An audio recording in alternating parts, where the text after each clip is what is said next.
जन्मलोय मातीत आणि मरणार पण मातीत. आणि आज जी परिस्थिती दिसत आहे तिला वाटत नाही की मी मातीत मरीन म्हणून, मी पैशात मरीन असं मला वाटतंय. तुम्ही पैशात मरणार का? पैसे आणि आग लावणार आहे तुम्हाला. तर म्हणून पैशाला बळी पडायचं नाही आपण, आणि आपले मुद्दे, आपल्या मुलाबाळांचे मुद्दे लक्षात ठेवा. आज जर तुम्ही तुमच्या जमिनी MIDC ला द्याल किंवा एअरपोर्ट बनवण्यासाठी द्याल, तुमच्या सफीक जमिनी द्याल, तर तुमच्या पोरांचे हक्क मरतील, तुमच्या नातवांचे हक्क मरतील. आणि तुमचा नातू काय म्हणणार माहित आहे का? जेव्हा त्याला माहिती तुम्ही दिल्यावरून भविष्यात सांगतो तुम्हाला, तुमचा नातू म्हणेल अरे माझ्याकडे पण 20 एकर होती, 40 एकर जागा होती, माझ्या भरल्या बापानं किंवा माझ्या आजानं ती जमीन नाही का एअरपोर्टला देऊन दिली. आज मी इथं काय ना संडाचा घासता किंवा झाडू मारता किंवा चौकीदार, अशी परिस्थिती येणार आहे. तर तुम्ही लक्षात ठेवा. आणि कोणी पण आपली जमीन अधिकृत करतोय, चांगली गोष्ट आहे. मला म्हणजे डेव्हलपमेंट होते करतो मी, म्हणजे चांगली गोष्ट आहे. मी मुख्यमंत्र्यांचा आभार पण मानतो की आमच्या गडचिरोलीत एअरपोर्ट पण झाला पाहिजे, बहुत चांगली गोष्ट आहे. पण विषय आहे आमच्या शेतकऱ्यांचा.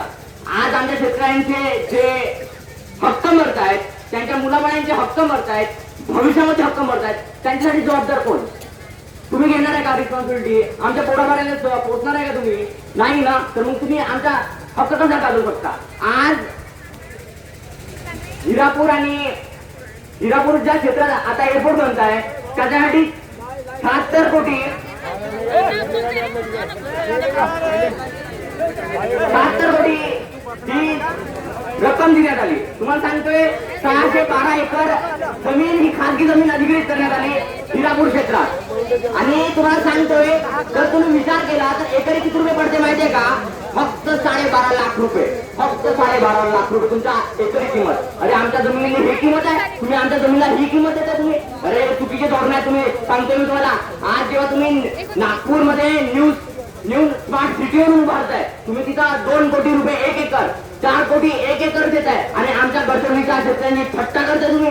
अरे हे चुकीचे धोरण आहे तुमचे, तुम्ही बदलावा. हे तुम्ही हे धोडा फक्त केंद्रात धोडा लावून तुम्ही आम्हाला कुठे ना कुठे भिडवण्याचा प्रयत्न करताय, आणि आमच्या लोकांना कुठे ना कुठं. सगळ्या शेतकरी बांधवांना मी माझी विनंती आहे, सगळ्यांनी शांत राहावं. आणि खास करून स्टेजवर असलेले उपस्थित असलेल्या व्यक्तींना सांगतोय.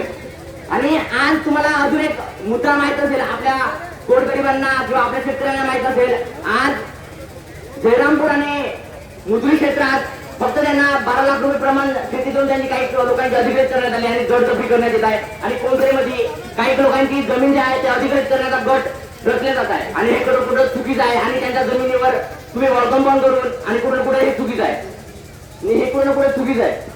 तर आज आपल्या शेतीसाठी आपल्याला आवाज उठवायची आहे, आणि आपल्याला इथं शांत बसायचं आहे. आणि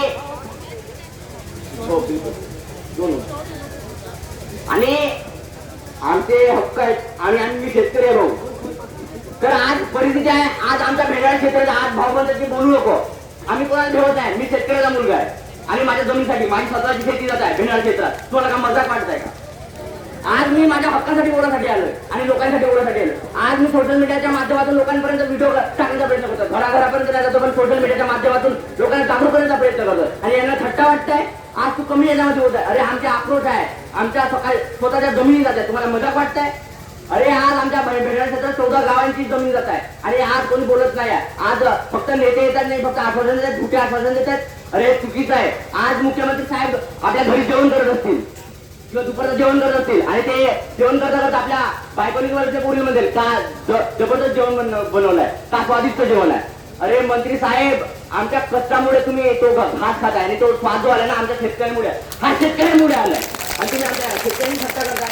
आज जेव्हा तुम्हाला सांगतोय, आज आमचा शेतकरी बांधव, मी शेतीत राबलोय, तुम्हाला सांगतोय, जेव्हा भर रात्री पाऊस येते, आमचा धान उभा राहते, जेव्हा फिरते ना, काय वेदना होतात ते आम्हाला माहिती. तुम्हाला माहितीच असेल काय वेदना होतात. आम्ही ढाकाला रात्री जातो, ते रात्री जातो आम्ही, आम्हाला माहिती आमच्या वेदना काय. आणि आमच्या शेतकऱ्यांच्या जमिनी आम्ही कोणाला देणार आहे? MIDC ला देणार, एअरपोर्टला नाही देणार. मी एवढंच बोलतोय. आणि जय जवान जय किसान.